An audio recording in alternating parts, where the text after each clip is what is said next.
हरे कृष्णा। जीवन में सुख, समृद्धि और उन्नति सभी चाहते हैं। जीवन के कष्ट कैसे दूर होंगे, कब दूर होंगे और कब सुख मिलेगा, इन सब को जानने के लिए बहुत से लोग ज्योतिष का सहारा लेते हैं। ज्योतिष क्या है? क्या ज्योतिष की उपयोगिता सिर्फ व्यक्ति विशेष को उसके सुख और दुख का समय बताने के लिए है, या ज्योतिष इससे आगे भी कुछ और है? वैदिक ज्योतिष किसे कहते हैं? ज्योतिष का इतिहास क्या है? ये कब से आरंभ हुआ? ऐसे बहुत से प्रश्न हैं जो हम सबके मन में उठते होंगे।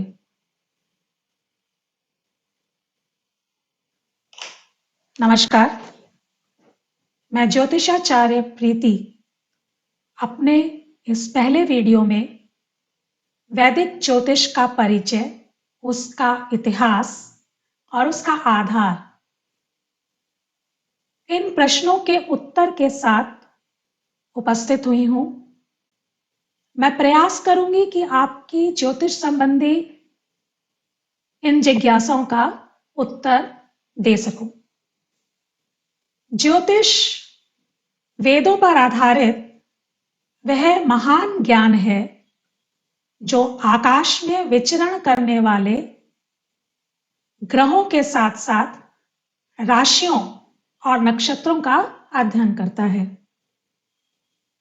इन ग्रहों, राशियों और नक्षत्रों से पृथ्वी और पृथ्वी पर रहने वाले हम लोग किस प्रकार प्रभावित होते हैं, उसका वर्णन करता है। भारतीय संस्कृति वेदों पर आधारित है। ज्योतिष वेद का नेत्र है और फलित ज्योतिष उस नेत्र की ज्योति है। वेदों से जन्म लेने के कारण भारतीय ज्योतिष को वैदिक ज्योतिष कहा जाता है। वेदों की संख्या 4 है। ऋग्वेद, यजुर्वेद, अथर्ववेद और सामवेद, इन सब में ज्योतिष संबंधित श्लोक मिलते हैं। नारद पुराण के अनुसार ज्योतिष शास्त्र का ज्ञान ब्रह्मा जी से नारद को मिला। इसी ज्ञान के कारण नारद जी देवताओं और असुरों में पूजनीय थे। ऐसी मान्यता भी है कि संसार में पहली बार ज्योतिष विद्या द्वारा भविष्य कथन करने वाले भृगु ऋषि थे। इन्होंने गणेश जी की सहायता से 5 लाख अनुमानित कुंडलियों का निर्माण किया, परंतु महर्षि भृगु द्वारा रचित ग्रंथ के कुछ ही अंश अब उपलब्ध हैं। 8300 ईसा पूर्व से 3000 ईसा पूर्व का समय ज्योतिष शास्त्र का स्वर्ण काल माना जाता है। इस दौरान ज्योतिष शास्त्र पर कई महत्वपूर्ण शोध हुए।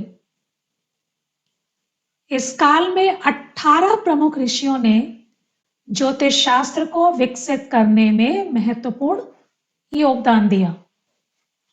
इन ऋषियों के नाम थे ऋषि सूर्य, ऋषि पितामह, ऋषि व्यास, ऋषि वशिष्ठ, ऋषि अत्रि, ऋषि पराशर, ऋषि कश्यप, ऋषि नारद, ऋषि गर्ग, ऋषि मरीचि, ऋषि मनु, ऋषि अंगिरा, ऋषि पोलिश, ऋषि लोमश, ऋषि च्यवन, ऋषि यवन, ऋषि भृगु और ऋषि शौनक।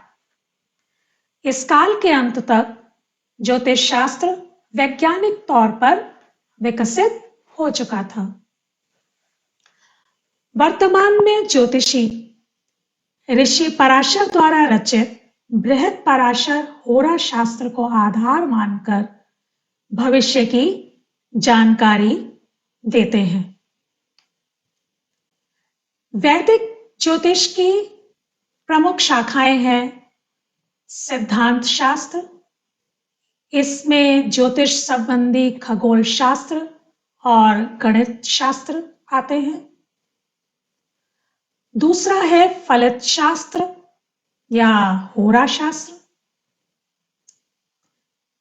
इसमें व्यक्तिगत या व्यक्ति विशेष के जीवन का अध्ययन किया जाता है। ज्योतिष की यह शाखा जातक के समय विशेष पर जन्म लेने के आधार पर उसके संचित कर्मों की, वो कर्म जो उसने पूर्व जन्म में किए, उसकी पृष्ठभूमि में सुख दुख, भोग और भाग्य को आकार देते हुए आगामी कर्म के सृजन की संभावनाओं का निरूपण करती है। तीसरा संहिता या मेदिनी शास्त्र, इसमें सामूहिक अध्ययन किया जाता है। इसका संबंध संसार में घट रही विभिन्न घटनाओं से है, जैसे युद्ध, शांति, भूकंप, बाढ़, अकाल, सूखा, महामारी, देश की आर्थिक स्थिति, महत्वपूर्ण राजनीतिक घटनाएं जो देश और जनता को प्रभावित करती हैं। इसके अलावा ज्योतिष की अन्य शाखाएं हैं शकुन शास्त्र, मुहूर्त शास्त्र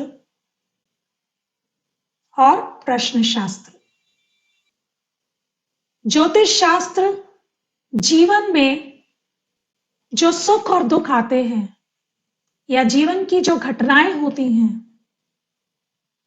उन घटनाओं का आप पर क्या प्रभाव पड़ता है, कैसे प्रभाव पड़ता है, इसके 4 कारण मानता है। पहला है वंशानुक्रम। किसी भी व्यक्ति पर सबसे पहला प्रभाव वंश के क्रम का पड़ता है। व्यक्ति जिस कुटुंब, परिवार, जाति या गोत्र में जन्म लेता है, उस परिवार या वंश के नैसर्गिक जो गुण दोष हैं, वो उसके जीवन को प्रभावित करते हैं। इसी प्रकार माता पिता के कुछ गुण दोष भी जो होते हैं, वो भी संतानों में विद्यमान होते हैं। दूसरा, वातावरण। वातावरण किसी भी जीवन के विकास की नींव होता है। व्यक्ति के आसपास का जैसा माहौल होगा, जैसा वातावरण होगा, वैसा ही उसका व्यवहार होगा। वातावरण या माहौल का प्रभाव वंशानुक्रम से अधिक गहरा होता है, क्योंकि वातावरण के द्वारा व्यक्ति उन अवस्थाओं और संभावनाओं को भी प्राप्त कर लेता है जो उसमें जन्मजात नहीं होती। अगर व्यक्ति के आसपास का वातावरण परिवर्तित हो जाता है, बदल जाता है, तो उसके अनुरूप व्यक्ति के व्यवहार में भी परिवर्तन आ जाता है। अब तीसरा है कर्म।